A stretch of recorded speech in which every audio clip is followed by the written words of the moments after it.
A reading from the Holy Gospel according to Luke. Glory to you, O Lord. Jesus addressed this parable to those who were convinced of their own righteousness and despised everyone else. Two people went up to the temple area to pray. One was a Pharisee, the other was a tax collector. The Pharisee took up his position and spoke this prayer to himself. "O God, I thank you that I am not like the rest of humanity, greedy, dishonest, adulterous, or even like this tax collector. I fast twice a week, and I pay tithes on my whole income." But the tax collector stood off at a distance and would not even raise his eyes to heaven, but beat his breast and prayed, "O God, be merciful to me, a sinner." I tell you, the latter went home justified, not the former. For whoever exalts himself will be humbled, and the one who humbles himself will be exalted. The Gospel of the Lord.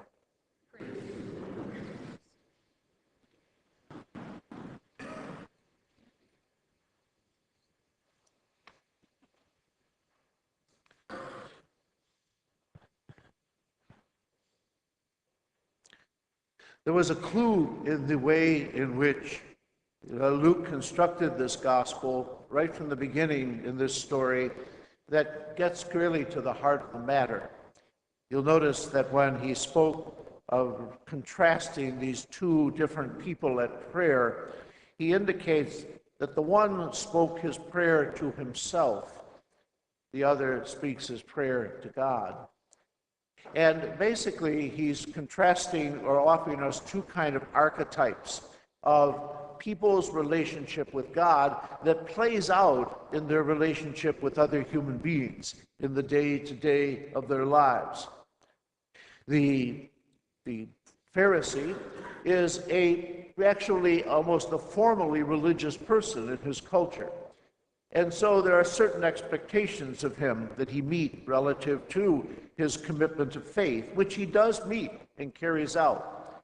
But somehow, because of his relationship to the law and the commandments and the tradition of his faith, he was working with two assumptions. One is that this guarantees him some kind of life with God at the end, that he's owed some kind of reward for doing this.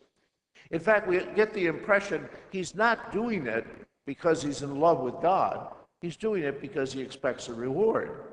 He's in love with himself. Secondly, he does all of this in a manner in which he disparages others. He does not think well of others. He cannot tolerate well others who are different from himself. And so he compares himself constantly to others.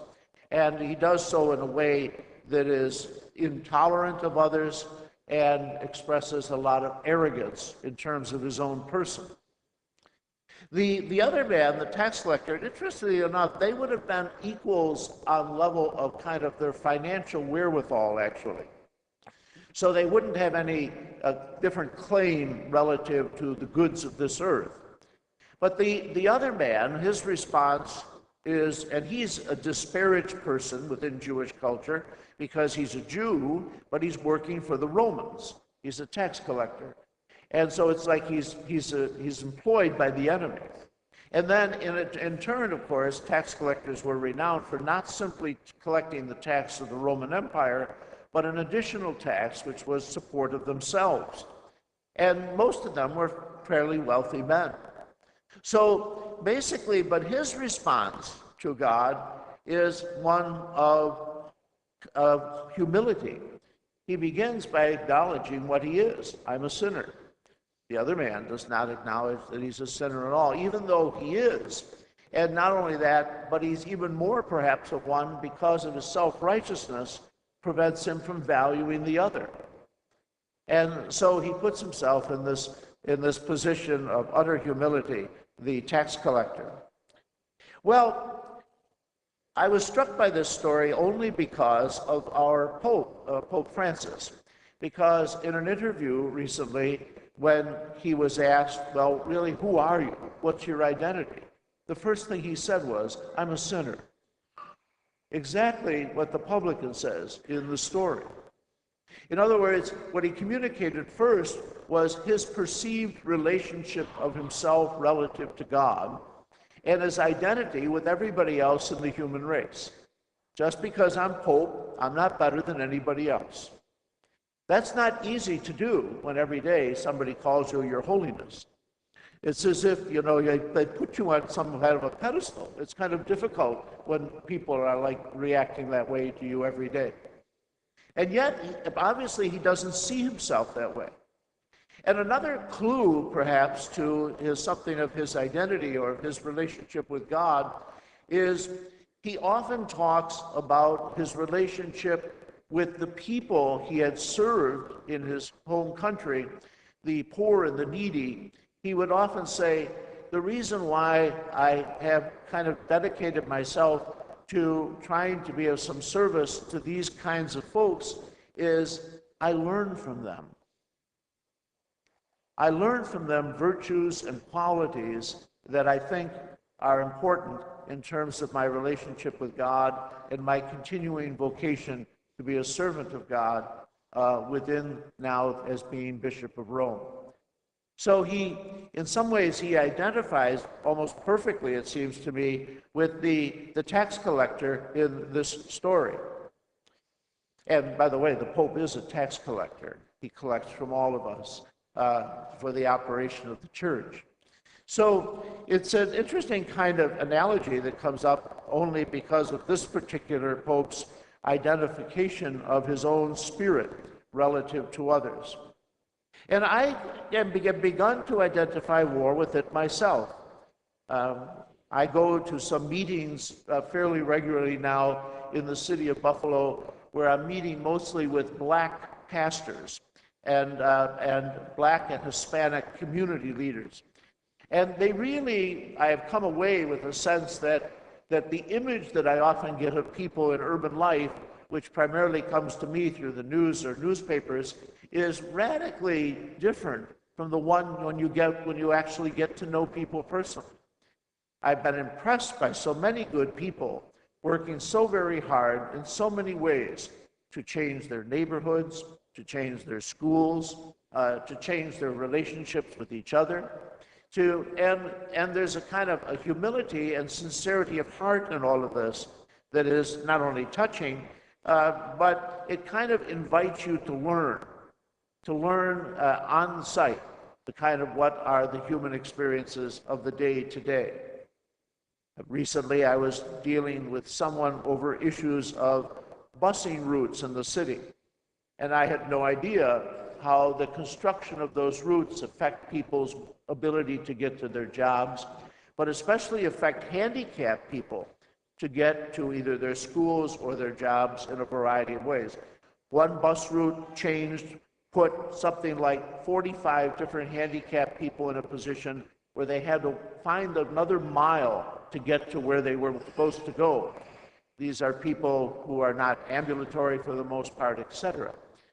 And so it struck me that I can only see these things from a distance because it's not my life and I'm not living there. But if you make the connections and you get in touch with things, you get more to the heart of things and you begin to understand things better. And I think as long as you look at things to the outside in, you're not going to really get in touch with the reality. You almost have to get on the inside and look out. And for many of us, that's difficult to do. And it could sometimes make us arrogant, make us think, well, I can solve all these problems. I know the answers to all these things, when I really don't even understand the problems to begin with. So there is a kind of humility before God that we should exercise because we are all sinners, but perhaps it needs to fall out also in relationship to each other and to our experience of our world and of the issues within it. So today, the scripture simply invites us to maybe take a look at ourselves anew and ask ourselves, do we suffer from any level of arrogance or self-righteousness? And or do we understand the honesty that true humility enables us to experience? And we should probably add to all of this the significance of the second reading, where Paul is telling us that he has come now to the end of his race. He's kept the faith. But he's also telling us that it wasn't a 100-yard dash. It was a marathon. It was a race of years and of times. And you have to pace yourself.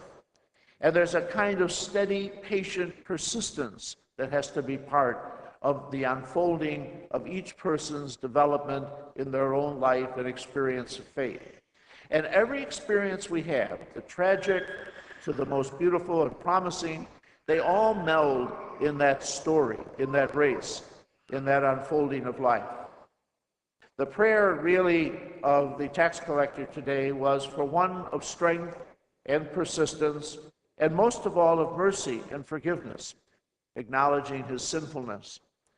Hopefully each of us can continue to run our race well too, with that same kind of persistence but awareness of our need.